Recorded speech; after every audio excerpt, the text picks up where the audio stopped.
Just as I raised my glass to celebrate 15 years beside my wife, she stepped forward, grabbed the mic, and announced our divorce in front of everyone. My name is Daniel Reeves, 47 years old, founder and CEO of Orion Capital, a financial consulting firm that began in a 2-bedroom apartment and now operates out of a glass tower in downtown San Francisco. 15 years ago, my wife Emily and I built this company from scratch. Back then, we split instant noodles for dinner and slept on the floor surrounded by contracts and loan papers. Tonight was supposed to be a celebration of everything we'd built together. The ballroom of the St. Regis Hotel shimmered with crystal chandeliers. The air buzzed with laughter, clinking glasses, and congratulations. Hundreds of guests were present. Investors, partners, journalists, longtime employees, all here to toast Orion's 15-year journey. Emily stood beside me, poised and elegant, in a white silk gown. Her hair was swept back, her face calm, just like always. Standing a few steps away was Caleb Grant, my right-hand man, executive assistant, and perhaps the only person in the company I trusted like family. For 8 years, he had been my shadow, loyal, quiet, competent. I once told myself, if I ever stepped down, Caleb would be the one to take over. I raised my champagne glass. The screen behind us played a tribute video, grainy clips from our early days cleaning the office, signing our first client, growing our team. The audience clapped and smiled. I turned to Emily, holding her hand. If it weren't for you, I began, this night would never have happened. But before I could finish, she took a step forward and gently pulled the mic from my hand. She faced the crowd, voice steady, posture perfect. I'd like to share a personal announcement. As of today, Daniel and I are officially divorced. I froze. The entire room went silent. A few nervous laughs broke out, assuming it was a joke, but Emily didn't stop. And I'd also like to inform you all, starting next quarter, Daniel will no longer be in charge of Orion Capital. The company has been successfully restructured. And then, out of the corner, Caleb stepped forward. Dressed in a sharp gray suit, he held a thick folder in his hands. Over the past 2 months, Emily and I have completed a legal reallocation of company shares. As of now, control of Orion Capital rests with us. I couldn't process it. My eyes locked on the folder, then on Caleb. He refused to meet my gaze. And Emily? She stood there with the calm of someone reading stock figures, not gutting her husband in front of a crowd. I stood frozen under the lights, surrounded by hundreds of eyes watching me crumble. She didn't stab me in the back. She stabbed me in the chest, beneath the spotlight. During the celebration, I had planned to honor her. I don't remember walking off the stage. Everything blurred. The noise, the lights, the faces, it all turned into static. I didn't run. I didn't scream. I just walked, one step at a time, like a man who'd just been hit square in the face, but not with fists, with truth. I was Daniel Reeves, founder of Orion Capital, the man who built it from scratch. And now I stood behind the curtain like a dismissed extra in the very story I wrote. I found a corner near the service corridor, away from the noise, sat down on a cold bench. The glass wall across from me reflected a man in a black suit, tie still tight, but eyes hollow and jaw clenched so hard the skin on my knuckles was turning white. No one followed me. No one asked if I was okay. Only the LED lights from the ballroom spilled out into the hallway, like the celebration was still mocking me. I pulled out my phone, messages, missed calls, alerts, my legal team, PR chief, executive advisor, all lighting up my screen. I ignored them. I didn't want to talk, not because I had nothing to say, but because I knew if I opened my mouth, I'd break. I scrolled down. One message from my mother. "Are you okay, Daniel? What happened? I just saw the news." I locked the screen. I couldn't explain it. Hell, I couldn't even understand it. The way Emily looked at me on stage, there was no anger, no sadness, just precision. Like she'd rehearsed this moment 100 times in her head. And Caleb, his eyes didn't hold guilt. They held something worse. Resolve. I replayed everything, All the little signs, the separate accounts Emily had asked for, the meetings Caleb said I didn't need to attend, the legal papers I'd signed without reading because I trusted them. Each one felt insignificant when it happened. Now they came together into one perfect picture. I had been walked into a trap, and they made me smile as I entered it. I didn't know how long this had been planned, a year, 3, since we went public, but I knew one thing for certain: they didn't act on impulse. They executed a strategy, and I was the last to know. I didn't go home that night. I wasn't sure I had a home anymore. Instead, I booked a room at a small hotel under a fake name, somewhere no one would recognize me.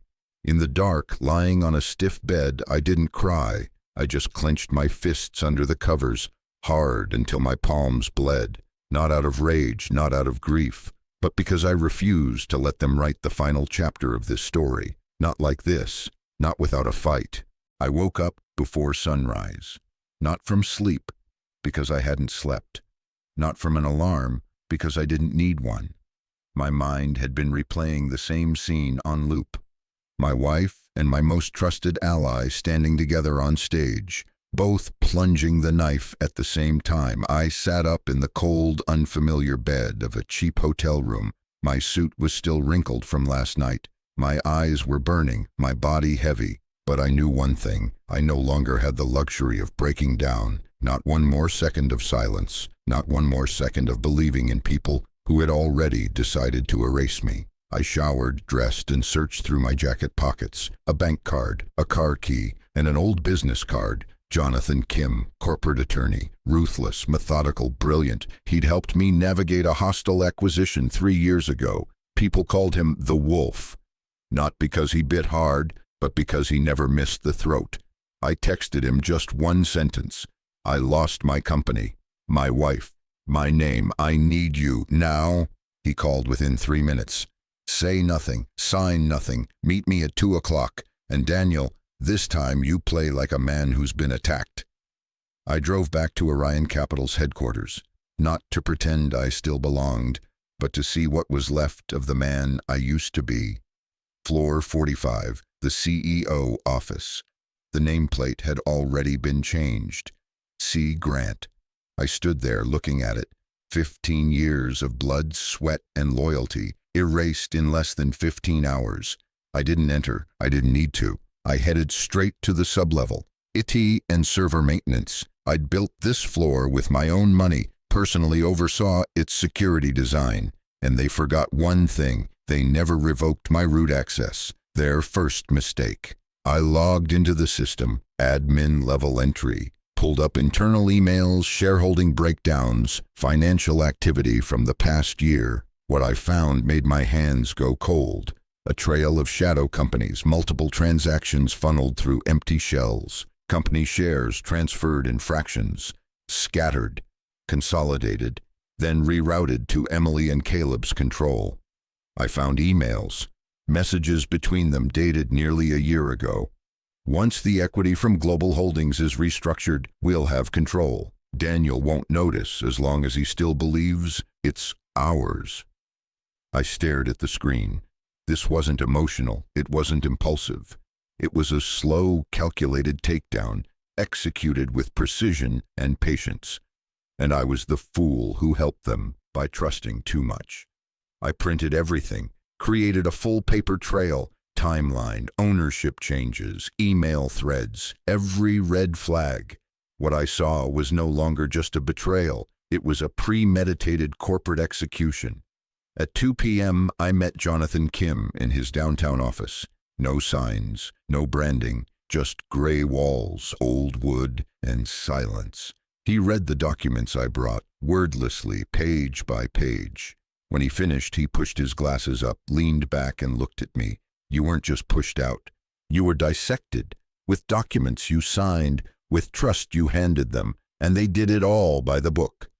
I clenched my jaw. Can we undo it? We can fight. Corporate fraud, asset manipulation, divorce-related concealment. But Daniel, you'll have to get dirty. You'll have to go deeper and harder than they think you can. I didn't hesitate. How much time do we need? Jonathan's lips curved slightly. The question is, how much pain can you take? That night, I didn't go home. I didn't have one anymore. I returned to my rental flat, tore off the suit, and taped blank sheets of paper across the walls. Timelines, company names, asset paths, transaction IDs, a war map.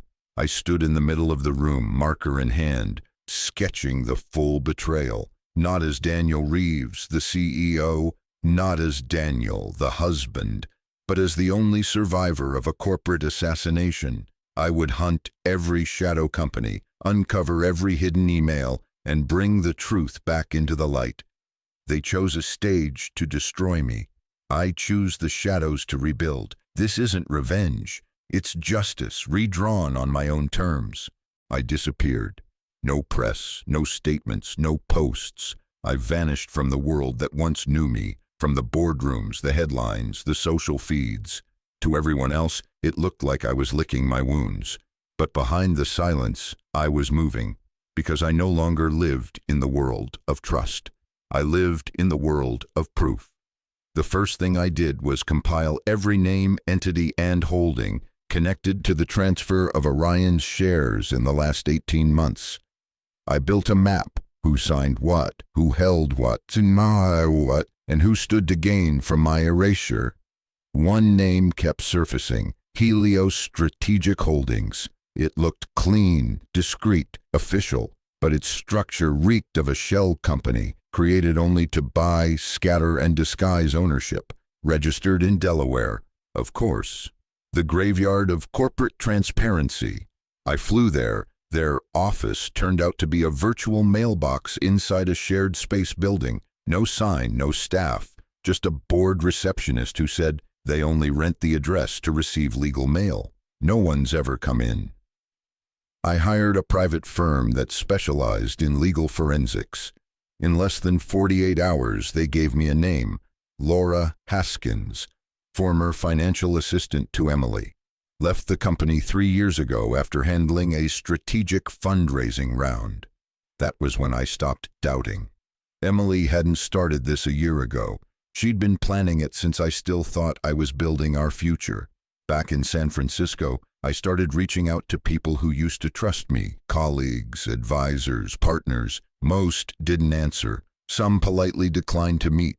I wasn't surprised. Loyalty fades quickly when power shifts. But not everyone turned away. Olivia Tron, former legal counsel at Orion. She left the company abruptly last winter. I found her living quietly outside the city. She agreed to meet under one condition: no names, no recordings, nothing official. We met in a quiet corner of a coffee shop. She wore a hoodie and sunglasses, scanned the room twice before speaking. "Daniel, you should have seen it earlier," she said, almost whispering. "The last quarter of last year, Caleb pushed through several changes to the company's charter. They used your name for authorization, but none of the documents had your direct signature." My chest tightened. "How did they do it? You left for Singapore that week, remember? You granted Emily temporary authority to sign urgent transactions while you were gone. That's when it started. One business trip, 7 days out of office. That's all it took to become a spectator in my own company. They didn't gut you in one blow," Olivia added. "They chipped away, slowly, piece by piece. By the time anyone noticed, it was done." I walked out of that cafe more alone than ever. Everyone had either crossed the line or been forced to stay quiet. The message was clear. There were only two sides now, theirs and no one else's. Then came the email from Emily's lawyer. They wanted a meeting to negotiate asset separation. Attached, an internal memo written by Caleb describing my exit as a voluntary resignation done to protect the company's image. I stared at the screen. Not only had they taken my company, now they wanted to rewrite history. I called Jonathan Kim immediately. "They're painting me as a coward," I said. "They want to make it look like I backed out quietly." He chuckled low and cold. "Then we don't fight with emotion, we follow the money." And that's exactly what we did. I dove back into Orion's financial records. Every dollar, every transaction, every consulting fee routed to shadow firms that didn't exist a year ago. I noticed patterns: 3 newly registered companies, same registration date, same mailbox address, all receiving advisory payments in small, untraceable amounts. They were trying to bury it in the noise, but I'd learned how to read noise, printed the data, laid it out on the walls of my apartment, drew connections, labeled each node. Each red arrow pointed to someone who helped rip my life apart. That night I sat in front of the map, not as Daniel Reeves, the betrayed husband, not as the ousted CEO, but as the man hunting the system that tried to erase him. I didn't want revenge, I didn't want to destroy them. I wanted one thing, a truth they couldn't deny, one that would collapse the empire they built on lies. I once thought the worst thing would be seeing the people who betrayed me again. It wasn't. The worst thing was standing face to face with everything I used to believe, and realizing it was all a lie. Jonathan filed the lawsuit on a Monday morning. 3 charges, 214 pages, 17 pieces of original evidence. The defendants, Emily Reeves and Caleb Grant. Within 6 hours, the news exploded across major outlets.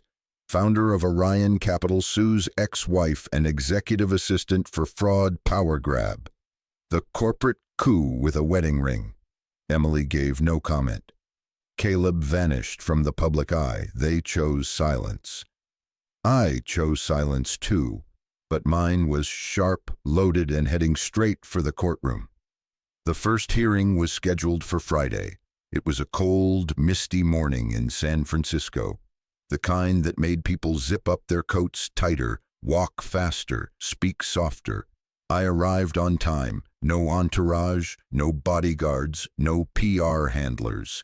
Just me, wearing a black overcoat, a white shirt, and holding a file full of paper that spoke louder than I ever could. Emily came in 10 minutes later. Beige coat, soft makeup, calm face. The kind of calm that hides rot. Caleb followed, keeping his eyes down, shoulders tight. I didn't look at them, not anymore. Now they would have to look at me. The judge called the session to order. Jonathan began. He didn't waste time with speeches. He pointed to the screen. One by one, the evidence surfaced. Emails between Emily and Caleb outlining how to gradually isolate Daniel from internal decision chains. Share transfer agreements signed during my business trip, using an assistant's emergency proxy. Internal company memos modifying Orion's bylaws. No board approval, no founder's signature, just digital stamps routed through an email, alias I never knew existed. The courtroom was still. Not a cough, not a whisper. Jonathan paused, turned to the bench. This wasn't corporate restructuring. It was a precision heist, masked by trust and executed in silence. Emily's attorney stood. He argued I'd willingly stepped down, that I'd suffered mental burnout, that I'd lost interest in day-to-day operations. They flashed texts, me telling Emily, I need a break. I can't look at another quarterly report. They even quoted an old handwritten note I once gave her. Handle this quarter without me. I trust you. I didn't flinch. When the judge turned to me, I stood. My voice was steady. Yes, I said I was tired. Yes, I asked her to help. But being tired is not the same as surrendering your life's work. I trusted her. That's not a crime. The crime is what she did with that trust. Then came the final blow. Jonathan played a recorded statement from Olivia Tran, Orion's former head of legal. Her voice calm but clear. There was no board vote, no formal resolutions. Emily and Caleb bypassed protocol under the guise of emergency powers. They deliberately altered governance documents without notifying Daniel or the executive board. Jonathan faced the court. His final words were calm but cold. They didn't fire him. They didn't fight him. They removed him without him ever knowing he was under attack. The courtroom fell into a heavy silence. The judge adjourned for deliberation. I stood and walked out. No rush, no gloating, just the rain hitting my coat like soft needles. Then something unexpected happened. Emily followed me outside. She grabbed my wrist. Her voice shook. "Daniel, this has gone too far. I'll give back most of the shares. We can settle this, please." I looked at her hand, then at her eyes. "This was never about the shares, Emily. You killed the company the day you killed the truth, and I'm not settling for silence." She didn't answer. For the first time, she had nothing left to control. 3 days later, the court issued a preliminary ruling. All shares transferred through Helios Holdings and related shells were frozen. An independent investigation into Emily and Caleb's financial activities was ordered. My voting rights as Orion's founder were temporarily restored. The media called it a stunning reversal. Legal analysts called it a blow to quiet corruption. I didn't call it anything. I just stood outside the courthouse, alone, for once, not feeling like I was sinking, not yet saved, but not drowning either. And then it came. The twist I didn't see coming. That evening I received an email. No name, no subject, just one line. "I should have spoken sooner, but you deserve to see this." Attached was a video file. It was grainy, shot from a phone, shaky, but the voices were crystal clear. Emily and Caleb arguing, panicked, somewhere dark. Emily's voice, hard and frantic. "You promised me. You said Daniel would never find out. I didn't do this for control. I just wanted out." Caleb hissed back. "We're too deep now. If he finds that paper, it's over." My breath caught. The video had been recorded months ago, before the takeover was finalized. And the sender? I didn't celebrate. No champagne, no press interviews, no public victory lap. After the verdict, I walked away from it all. Quietly, deliberately. Not like the night they pushed me off the stage. But this time, I walked out on my own terms. And no one was going to stop me. Emily was indicted for financial fraud and abusing power of attorney. More than $6 million had been funneled through shell companies registered under her relatives' names. The payments were disguised as strategic consulting fees, all signed off using authorizations I once gave her, thinking I was protecting the business. Caleb was barred from leaving the state. His devices were seized. He hired one of the best defense attorneys in the city, but it was clear he had already started cooperating to cut a deal. They didn't fall because I destroyed them. They fell because the truth no longer gave them anywhere to hide. The court reinstated my shares, restoring my legal ownership of Orion, but I didn't take the CEO seat back. I didn't want the office where they plotted against me. I didn't want to walk the halls filled with false congratulations and manufactured loyalty. I didn't need power. What I needed was the truth. And I got it. I sold my shares to a European investment group and stepped down from everything. No board seats, no more quarterly reports, no press releases, just my name back and the right to leave on my own feet. I left San Francisco and moved to a small town tucked near the woods. I bought a quiet cabin with a long porch and no internet service. I made coffee in the mornings, read old books in the evenings, and let the world spin without me for once. I wasn't Daniel Reeves, the Orion founder, anymore. I was just a man who'd survived the worst betrayal of his life and lived to tell it. One afternoon, Olivia, the former head of legal, called me. She asked if I wanted the handwritten letter I once gave Emily, the one where I said I trusted her more than anyone. I told her to keep it. "Let it be a reminder," I said, "that not everyone you trust is meant to carry that trust forever." A few days later, I found a letter in my mailbox with no return address. Inside was a single line written in rushed handwriting.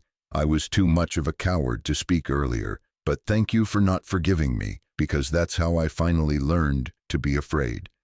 I didn't need to guess who sent it. I burned it, not out of anger, but because I didn't need more apologies. Forgiveness for me wasn't a gift I gave to someone else. It was a quiet release for myself. Someone once asked me, "If you had the chance to go back, would you still trust Emily?" I thought about it, then nodded. Yes, but next time, I'd be ready for the moment she walked away. I haven't stopped believing in people. I've just learned not to let that belief become blindness. I'm not telling this story so anyone pities me. I don't need redemption or praise. I tell it because I know, somewhere out there, is someone sitting in the ashes of something they thought was solid, someone who was betrayed, manipulated, discarded, and if they're wondering whether they can get back up, this is what I'll say: you can, not to win, not to reclaim anything, but to make sure no one ever gets to rewrite your story without your permission again.